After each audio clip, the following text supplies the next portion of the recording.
Next is, hey guys, I was recently told that a good woman endures in regards to relationships, but I'm wondering what and how much does a good woman have to endure in order to be considered a good woman, and when is it okay to give up on a relationship? Like endure suffering, No, I okay, assume? so listen, anytime you hear good anything, not anytime, many of the times you hear good woman, good man, good citizen, good Christian, good whatever. It's a mechanism of control by someone who doesn't have your best interest in mind. And I've never heard, I have. This is a clear example. This is a very clear example from someone who does not have your best interest in mind or hasn't critically thought about this themselves.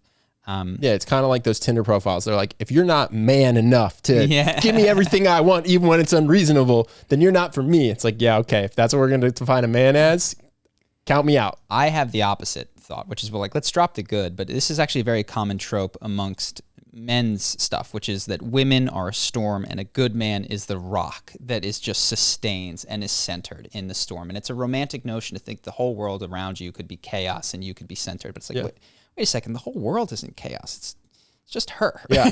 And so what Ben and I have talked about is like, I'm not the rock. I'm the bird. Yeah. And when I see a storm, I fly away and I don't go back there ever. I'm done. I'm a migrating tropical bird. I am fragile and I hate storms and I don't want to be around it. Now, obviously that's an oversimplification. No. People in my life can be sad and I'm not going to abandon them. But I have fallen for the trap that someone is trying to trap you with. And I have seen this many times. It often people try to get you to stay in situations that aren't good for you by saying that that's what and then whatever good adjective, good woman, good man, strong person, that's what they would do, you know? And so, no. Yeah, I mean, I just all. Reject that completely. So even the question of how much is like, forget it. That's not what a good woman does. The fact that you're asking this, how much, probably means your relationship should end, honestly. I don't know what it means in terms of the relationship. It's whoever, just throw that out. A good woman blanks is just not the case. Unless it's like doesn't murder. Yeah. Also, just so you know, that's also a mechanism of control. Yeah. You know, and there are appropriate times for murder. There's a time for, you know, what is it? A season for everything. We're talking about the purge over here. Yeah. So yeah, throw it out, and then you're gonna have to reestablish what a good woman, person, soul, whatever it is, does, and you're gonna In terms of your relationship, I would just reflect on, is this good for your happiness, short-term, long-term fulfillment, whatever you want to call it. I would not stay in a relationship to try to prove your character. Mm-hmm. Cool. Great question. And then last one is, I'm reaching out because I have this family member who is only slightly older than me that works in tech sales and frequently discourages me and shoots down any business ideas I might have or even from attempting to start a business. I've read the 4-Hour Workweek as recommended, and I've invested in self-education for my idea and have only recently begun optimizing my Facebook page for this idea. Unfortunately, after having seen that I updated my Facebook page, this family member has persisted in continuing to talk down to me as if I have no idea what I'm doing. I don't plan to stop trying things because he doesn't think I know enough or am competent enough, but how do I deal with someone like this? I think I can help a little. So I don't know why you went to your Facebook page. Now, there might be a good reason, but typically a good business is one that requires no family or friend support, which means that one of the last places you should be is on Facebook or Instagram. You know, so this is separate. Sorry, there's two ways to use Facebook. One is I make an energy drink company and I create an energy drink page for the company. But then your family and friends would have no idea it was you. Yeah. The way that you're talking about is something we've seen a lot from people trying to start businesses. I'm a coach they or this turn or to that. their friends and family as an attempt to either validate their idea, which they can't do, or be clients, which is, if your business needs that, then it's not going to work out long term. So generally speaking, and this isn't to say that you're hiding it, but like if you're doing something and you're using friends and family as an initial boost, it's actually a bad way of doing it. It's going to give you false indicators of the success, and sometimes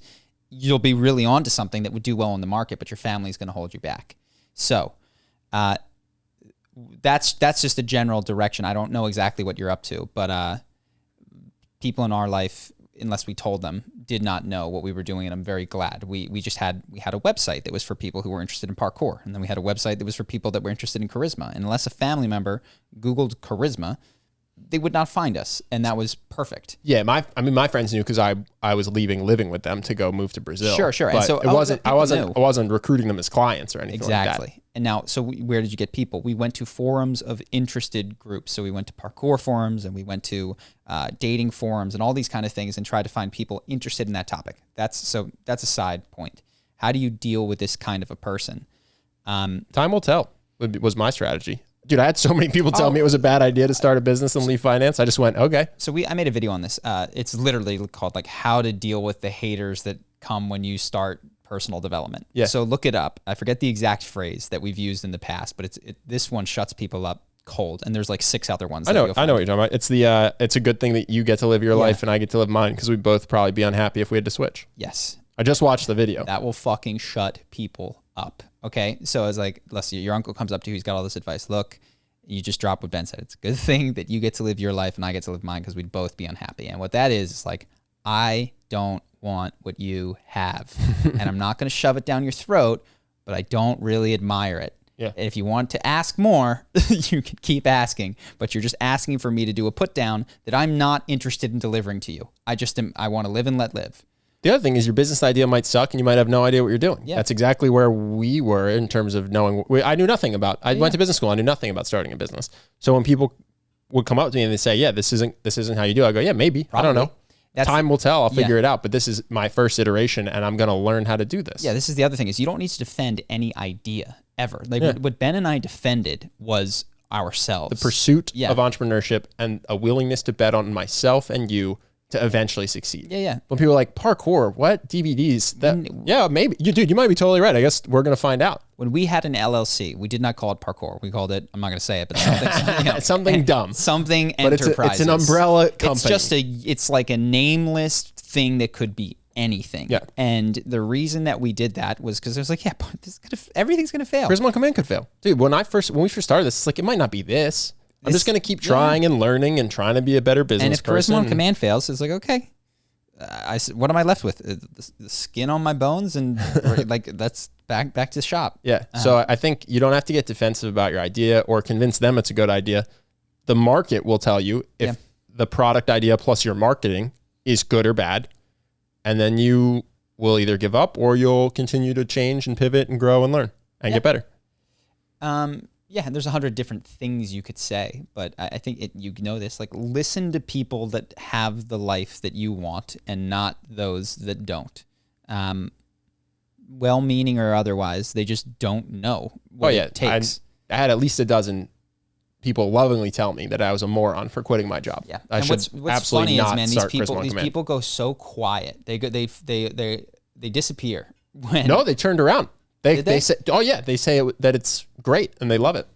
They've always been supporters. So one guy did pull the like, I've always known you were going to work. I was like, dude, that's not how I remember it, but okay. Yeah. Hope that you guys enjoyed that clip. If you want to see more like this and have us do more podcasts, we are 100% funded by our generous patrons. And if you'd like to contribute, there's a link in the description, and we'll have one pop up on the screen right here so that we can do more podcasts where we have fun conversations and hopefully some deep ones like this. Either way, hope that you enjoyed the video, and I will see you in the next one.